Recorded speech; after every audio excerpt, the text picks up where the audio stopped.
संतश्रेष्ठ निवृत्तीनाथ महाराजांची पालखी अहिल्यानगरच्या डोंगरगण आणि पिंपळगाव माळवे परिसरात आलेली आहे। आपल्यासोबत काही वारकरी बांधव आहेत, आपण त्यांच्याकडून जे आहे कशा पद्धतीने त्यांची वारी सुरू आहे त्या पद्धतीने जाणून घेऊया।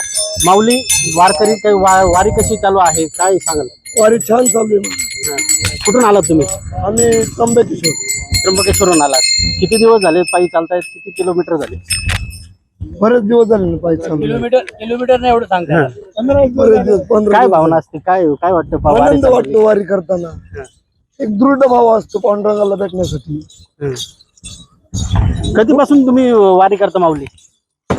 आम्ही झाले, माझ्या वडिलांनी जवळजवळ 20 वर्षे केली, आता मला झाले 4 वर्ष झाले मी वारी करतो। आज वडिलांपासून सुरुवात आहे वारीची, कसं भावना आहे काय?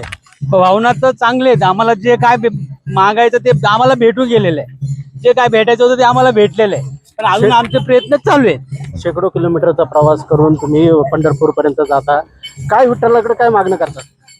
मागणं म्हणजे तेच, आम्हाला जे पाहिजे ते मागतोच आम्ही विठ्ठलाकडे।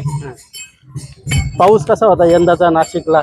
नाशिकला पाऊस भरपूर होता, भरपूर पाऊस होता। आम्ही 4-5 दिवस आम्ही पावसामध्येच काढलेले, तिथून आम्हाला काही वाटलं नाही।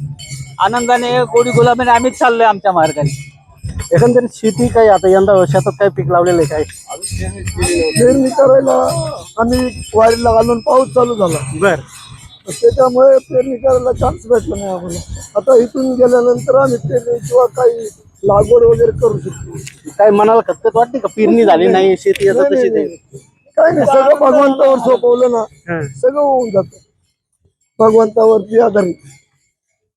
नक्की जे आहेत आपल्यासोबत अजून काही ज्येष्ठ वारकरी देखील आहेत, आपण त्यांच्याकडून देखील जाणून घ्या। माऊली, किती दिवस झाले आलेले आहात, काय वाटतं एकंदरीत दिंडीमध्ये चालताना? 29 तारखेपासून आलोय, तर घरची सुद्धा आठवण नाही। कोणता दिवस काय आहे, शनिवार आहे का मंगळवार आहे हे सुद्धा आठवण नाही, शेतीची आठवण नाही, नातेवाईकांची सुद्धा आठवण नाही। भजनामध्ये रमलेलं आहोत, तर दिवसभर कसा जातो हे आठवत नाही।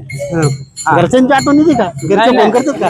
नाही, संध्याकाळी फक्त फोन एखादा केला तर केला, नाही तर नाही काही। पोरं नातू वगैरे काय काय आठवण काढतात का?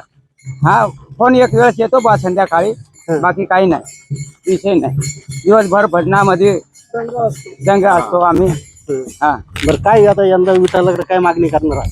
विठ्ठलाकडे मागणी अशी करू, आमची परंपरा ही वारी चालू राहायला पाहिजे। आम्ही सुद्धा आणि कुटुंबातून सुद्धा वारी करावी, आमचे नातूपंतूंनी मुलांनी चालत राहावा वारसा हा, असं वाटतं मनात। बाकी काही मागणी नाही, देणारच आहे तो। जे पाहिजे आपल्याला ते पोटासाठी देणार आहे, ते मागायचंही नाही, त्याला देवाच लागत। ज्यांनी चारा देह दिला ना, तो चारा देणारच आहे, तोच दिली ते चारा देणारच आहे, ते काय मागायचं नाही आपल्याकडे। नक्कीच जे आहे ज्यांनी चारा दिलेला आहे तो नक्कीच ज्याचं जे आहे ते धनतरी देणार आहे। नक्कीच जे आहे ज्यांनी चारा दिलेला आहे तो हे सुख देखील असं देईल, असे वारकऱ्यांची जी आहे ती भावना आपल्याला पाहायला मिळत आहे। गिरीश रासकर, नवराष्ट्र, अहिल्यानगर।